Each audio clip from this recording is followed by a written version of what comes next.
ನಮಸ್ಕಾರ ಸ್ನೇಹಿತರೆ, ಆಧ್ಯಾತ್ಮಿಕ ಚಿಂತನದ ಈ ದಿನದ ವಿಡಿಯೋಗೆ ಸ್ವಾಗತ. ನಿಮ್ಮ ದಿನ ಶುಭವಾಗಿರಲಿ. ಪೂಜೆ ಮತ್ತು ಹೋಮ ಹವನಕ್ಕೆ ಸಂಬಂಧಿಸಿದಂತೆ ಅನೇಕ ನಿಯಮಗಳನ್ನು ಹೇಳಲಾಗುತ್ತೆ.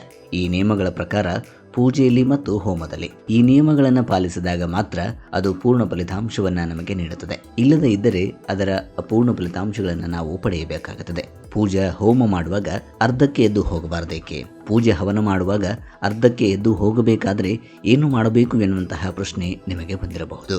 ಈ ವಿಡಿಯೋದಲ್ಲಿ ನಿಮ್ಮ ಪ್ರಶ್ನೆಗೆ ಉತ್ತರ ಸಿಗಲಿದೆ. ಅದಕ್ಕೂ ಮುನ್ನ ನಮ್ಮ ಚಾನಲ್ ಪ್ರಥಮ ನೋಡುಗರಾಗಿದ್ದರೆ ಸಬ್ಸ್ಕ್ರೈಬ್ ಮಾಡಿಕೊಳ್ಳಿ, ಲೈಕ್, ಶೇರ್ ಮಾಡಿ. ಬನ್ನಿ ಹಾಗಾದರೆ ವಿಡಿಯೋವನ್ನು ಪ್ರಾರಂಭಿಸೋಣ.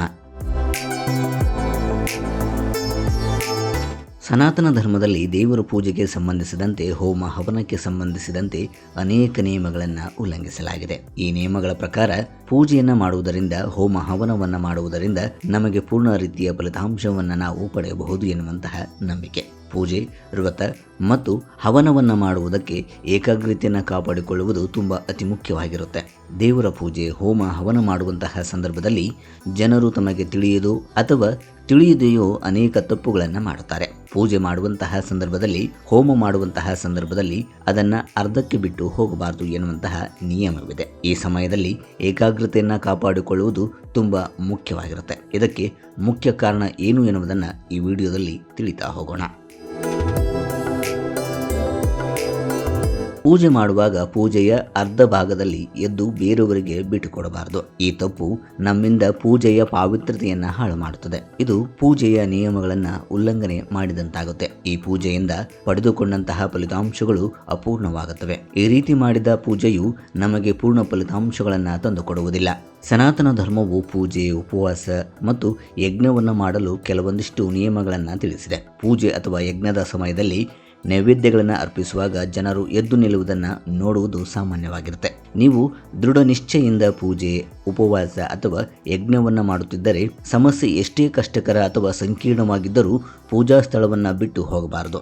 ದೇವರ ಪೂಜೆಯನ್ನು ನಾವು ಯಾವಾಗಲೂ ಏಕಾಗ್ರತೆಯಿಂದ ಮಾಡಬೇಕಾಗುತ್ತೆ. ಹಾಗಾಗಿ ಪೂಜೆಯ ಅರ್ಧಕ್ಕೆ ಎದ್ದು ಹೋಗಬಾರದು.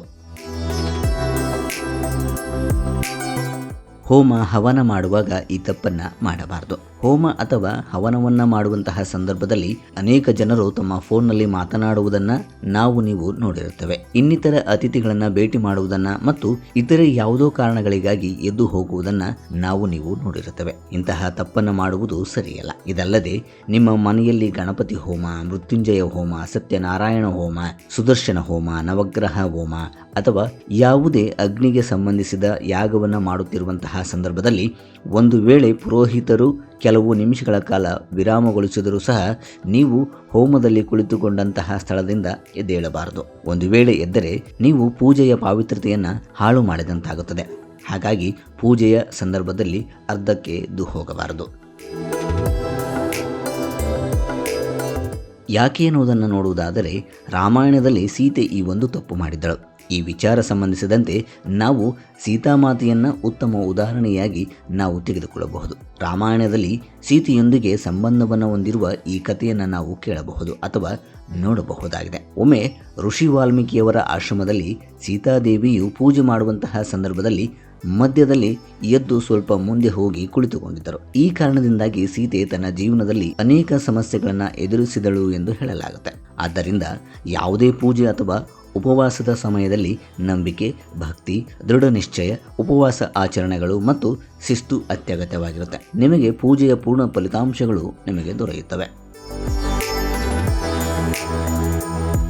ಪೂಜೆ ಹೋಮದ ಮಧ್ಯೆ ಎದ್ದು ಹೋಗುವಾಗ ಈ ಕೆಲಸವನ್ನು ಮಾಡಿ. ಗೃಹ ಪ್ರವೇಶ ಸಮಾರಂಭಗಳಂತಹ ಸಂದರ್ಭದಲ್ಲಿ ಅಥವಾ ದೊಡ್ಡ ಸಮಾರಂಭಗಳಲ್ಲಿ ಅಥವಾ ಮುಖ್ಯ ವ್ಯಕ್ತಿಗಳ ನಡೆಸುವಂತಹ ಪೂಜೆಗಳ ಸಂದರ್ಭದಲ್ಲಿ ಕೆಲವರು ಎದ್ದು ಮಧ್ಯಭಾಗದಲ್ಲಿ ಅಲೆದಾಡುವುದನ್ನು ನೀವು ಗಮನಿಸಿರಬಹುದು. ಇದು ಇಡೀ ಪೂಜೆಯನ್ನು ಅರ್ಥಹೀನಗೊಳಿಸುತ್ತದೆ ಮತ್ತು ಪೂಜೆಯ ಯಾವುದೇ ಫಲಿತಾಂಶಗಳು ನಿಮಗೆ ಸಿಗದಂತೆ ಮಾಡುತ್ತದೆ. ಒಂದು ವೇಳೆ ನೀವು ಪೂಜೆಯಿಂದ ಅಥವಾ ಹೋಮದಿಂದ ಎದ್ದು ಹೋಗುವುದು ಅಷ್ಟೊಂದು ಅನಿವಾರ್ಯವಾಗಿದ್ದರೆ ಅಂತಹ ಸಂದರ್ಭದಲ್ಲಿ ಪೂಜೆಯ ಆರಂಭದಿಂದ ತಮ್ಮನ್ನು ತೊಡಗಿಸಿಕೊಂಡಂತಹ ಜನರಿಗೆ ನಿಮ್ಮ ಸ್ಥಳವನ್ನು ಬಿಟ್ಟು ಹೋಗುವುದು ಒಳಿತು. ಪೂಜೆಯ ಮಧ್ಯದಲ್ಲಿ ಸೇರಿಕೊಂಡಂತಹ ಇತರರಿಗೆ ಆ ಸ್ಥಳವನ್ನು ನೀಡಬಾರದು. ನೀವು ದೇವರನ್ನ ಪೂಜಿಸುವಂತಹ ಸಂದರ್ಭದಲ್ಲಿ, ಹೋಮ ಹವನ ಮಾಡುವಂತಹ ಸಂದರ್ಭದಲ್ಲಿ ಅರ್ಧಕ್ಕೆ ಅಥವಾ ಮಧ್ಯಭಾಗದಲ್ಲಿ ಹೋಗಬಾರದು. ಇದು ನಿಮಗೆ ಪೂಜೆಯ ಅಥವಾ ಹೋಮದ ಯಾವುದೇ ಶುಭ ಫಲಿತಾಂಶಗಳನ್ನು ತಂದುಕೊಡುವುದಿಲ್ಲ. ಅಂತಹ ಪೂಜೆಯಿಂದ ನಿಮಗೆ ಪ್ರಯೋಜನ ಅಥವಾ ಲಾಭ ಸಿಗುವುದಿಲ್ಲ.